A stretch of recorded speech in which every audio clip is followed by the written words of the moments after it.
Salam sejahtera Malaysia, denyut nadi suara rakyat bergema di channel ini. Jangan lupa tekan butang subscribe, like dan share. Malaysia kita punya, cintai Malaysiaku, kita jaga kita.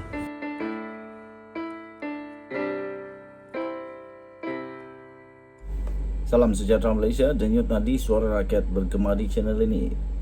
Penangkapan terbaru daripada SPRM ini pasti akan mengejutkan banyak pihak, termasuklah semua yang berkuasa, semua yang pernah berkuasa, yang sedang berkuasa sekarang pun terkejut juga. Ini pasti akan menjadi buah mulut yang sangat besar, apakah tidak? Kerana SPRM telah pun mengumumkan bahawa telah membuat 6 lagi tangkapan baru kerana manusia-manusia tamak haluba ini telah membuat satu kegiatan yang tamak haluba. 6 ditahan SPRM kerana membuat tuntutan palsu. Tamak haluba menyebabkan adanya kaki tangan kerajaan dan kontraktor yang dilantik menipu menggunakan taktik serahan dokumen tuntutan palsu bagi projek kerajaan tidak dilaksanakan. Terbaru ini, pihak Suruhanjaya Pencegahan Rasuah Malaysia SPRM telah menahan 2 pegawai penguat kuasa, sebuah agensi dan seorang pengurus syarikat swasta kerana telah dipercayai menggunakan dokumen mengandungi butiran palsu bagi kerja-kerja perkhidmatan dan pembaikan bangunan di sebuah daerah di Sarawak pada tahun 2019 yang lalu. Menurut sumber, ketiga suspek lelaki berusia 30 hingga 40-an itu ditahan ketika hadir memberi keterangan di pejabat SPRM di Sarawak kemarin.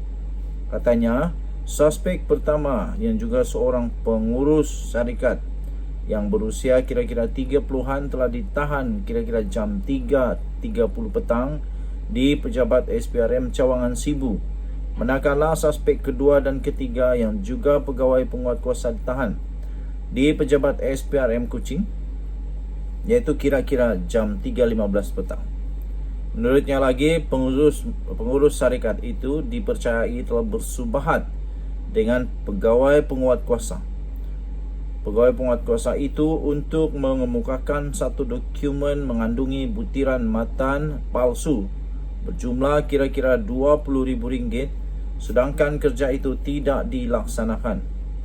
Dalam satu lagi kes yang berasingan, SPRM telah menahan 3 lagi individu, termasuk 2 ahli perniagaan, kerana disyaki mengemukakan tuntutan mengandungi butiran matan palsu kepada sebuah agensi kerajaan negeri bernilai kira-kira 1.5 juta ringgit Malaysia pada tahun 2020 dan 2021. Menurut sumber, kesemua suspek lelaki berusia di antara 50 hingga 60 tahun itu ditahan kira-kira jam 10 malam kemarin ketika mereka hadir untuk memberikan keterangan di pejabat SPRM Kuching. Katanya, syarikat itu disaki terbabit dalam menyediakan kerja pembekalan makanan haiwan dan aquakultur kepada agensi itu, namun perkhidmatan itu tidak dilaksanakan sepenuhnya oleh syarikat berkenaan. Sementara itu, pengarah SPRM Sarawak Muhammad Zaki Hassan ketika dihubungi mengesahkan penahanan tersebut dan berkata, kes itu disiasat mengikut Seksyen 18 Akta SPRM tahun 2019. Apa nak dikata lagi? Saya hanya boleh kata padan muka dan tahniah kepada SPRM kerana berjaya menangkap mereka-mereka yang tamak haluba ini. Tak puas lagi kah dengan kekayaan? Tak puas lagi dengan semua harta yang sudah ada? Sanggup menipu lagi? Sanggup membuat tuntutan palsu lagi? Dan ini pastinya berlaku kerana adanya kerjasama yang erat di antara dua pihak. Di sebelah yang menerima rasuah dan di sebelah yang memberi rasuah. Tanpa ada kerjasama yang erat di antara kedua-dua ini, rasuah tak akan jadi. Tapi kalau salah seorang sahaja yang memberi rasuah, yang satu tak mau minta rasuah, tak jadi rasuah. Kalau ada orang nak minta rasuah tapi yang satu tak nak bagi rasuah, tak jadi rasuah juga. Jadi kedua-duanya harus disiasat. Dah, itu dia. Dan Nadi, Suara Rakyat bergema di channel ini. Kita jumpa lagi. Bye-bye. Salam sejahtera Malaysia, Denyut Nadi Suara Rakyat bergema di channel ini. Baru sebentar tadi saya ada upload mengenai pengumuman daripada Perdana Menteri Datuk Seri Anwar Ibrahim tentang hutang negara 1.5 bilion. Kali ini ada satu lagi pengumuman yang dahsyat, yang mengejutkan, tak dijangka akan keluar daripada mulut Datuk Seri Anwar Ibrahim. Tetapi jawapan ini adalah jawapan yang sangat bagus, dan ini keputusan pengumuman yang sangat-sangat bagus. Keputusan ini pastinya akan mengejutkan ramai pihak, pasti. Terutamanya untuk UMNO, Zahid Hamidi, Tok Matasan, Khalid Nordin, Ismail Sabri Yaakob, Ahmad Maslan. Kerana mereka adalah Majlis Tertinggi UMNO, MT UMNO. Jadi tuan-tuan dan puan-puan, sebelum saya teruskan, saya ingin ucapkan bilion terima kasih kepada semua yang sudah tekan butang subscribe, like dan share. Bagi yang belum, saya mohon tekanlah butang subscribe, like dan share, kerana channel ini berimpian untuk menjadi channel yang besar. Kita boleh jadi suara rakyat, boleh sampai kepada telinga Datuk Seri Anwar Ibrahim. Okey. Datuk Seri Anwar Ibrahim mengumumkan perkara ini. Katanya, saya tak ada kena-mengena.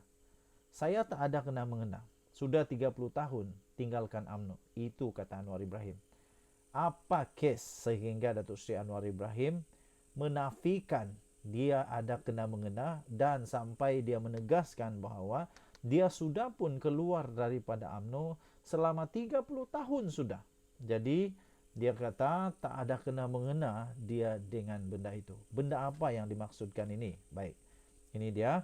Datuk Seri Anwar Ibrahim berkata enggan campur tangan dalam urusan UMNO, terutama dalam isu yang terkini ini, yang panas, yang sangat berisiko untuk UMNO, iaitu isu tentang pemilihan 2 jawatan tertingginya. Berikutan, dia sudah pun lama meninggalkan parti itu. Saya pun tak tahu kenapa dia disebut-sebut pula ada kena-mengena dengan benda ni. Sedangkan Anwar Ibrahim kata, dia tak ada kena-mengena pertama. Kedua, dia dah 30 tahun tinggalkan UMNO. Macam mana pula ada kena-mengena dengan dia? Perdana Menteri berkata, beliau tidak lagi mempunyai kaitan sama sekali bersama dengan UMNO dan tidak perlu terbabit dalam apa-apa pun keputusan yang dibuat oleh kepimpinan parti berkenaan. Saya setuju. Buat apa Anwar Ibrahim campur tangan lagi dengan parti yang dia tak ada kaitan? Bos-bos di dalam UMNO ada, pemimpin-pemimpin tinggi ada, ahli-ahli UMNO ada yang bijak-bijak. Jadi kenapa mesti Anwar Ibrahim campur tangan? Tak payahlah suruh dia campur tangan, biar UMNO yang buat keputusan sendiri. Kan UMNO pun, saya fikir UMNO pun tak akan selesa kalau Datuk Seri Anwar Ibrahim campur tangan. Sekiranya anda setuju, anda boleh komen, saya setuju. Kata Datuk Seri Anwar Ibrahim, saya sudah tinggalkan UMNO lama, sudah 30 tahun. Jadi tak ada kena-mengena dengan UMNO lagi. Katanya ketika beliau ditemui selepas majlis perjumpaan bersama Ketua Jabatan dan Pegawai Kanan Persekutuan dan Negeri Perlis di Dewan 2020 di sini pada hari ini.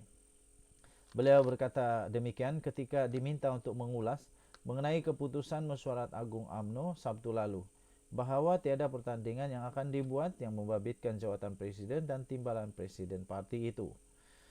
Usul tambahan itu telah dikemukakan oleh wakil UMNO daripada Rembau, iaitu Muhammad Syukri Samsudin, pada sesi mesyuarat Jumaat lalu dan diluluskan melalui undian suara dalam kalangan perwakilan.